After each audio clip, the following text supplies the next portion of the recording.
L'Arménie a toujours considéré la reconnaissance du génocide comme un instrument pour renforcer sa propre sécurité nationale. Chaque fois que ce sujet était mis sur la table, l'agressivité de la Turquie diminuait. Certains analystes sont convaincus que si durant les 25 dernières années, la Turquie n'est pas intervenue directement dans le conflit de l'Artsakh, c'est aussi parce que l'Arménie maintenait activement la question de sa culpabilité sur la scène internationale. Pourtant, jusqu'en 2023, la prévention des génocides et des crimes de masse était un pilier de la politique étrangère arménienne. Le pays jouait un rôle actif dans la lutte internationale contre l'impunité pour la vérité, l'éducation et la mémoire des victimes.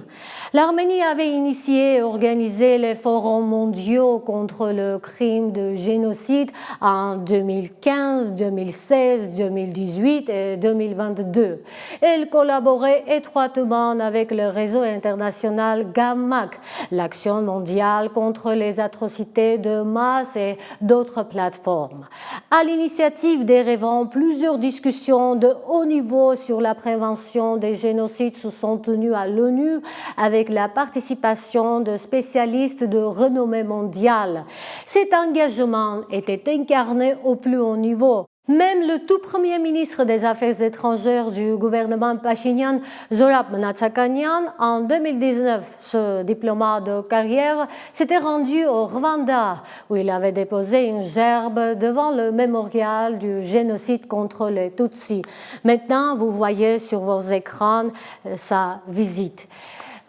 Le génocide des Tutsis avait fait environ 800 000 morts en 1994.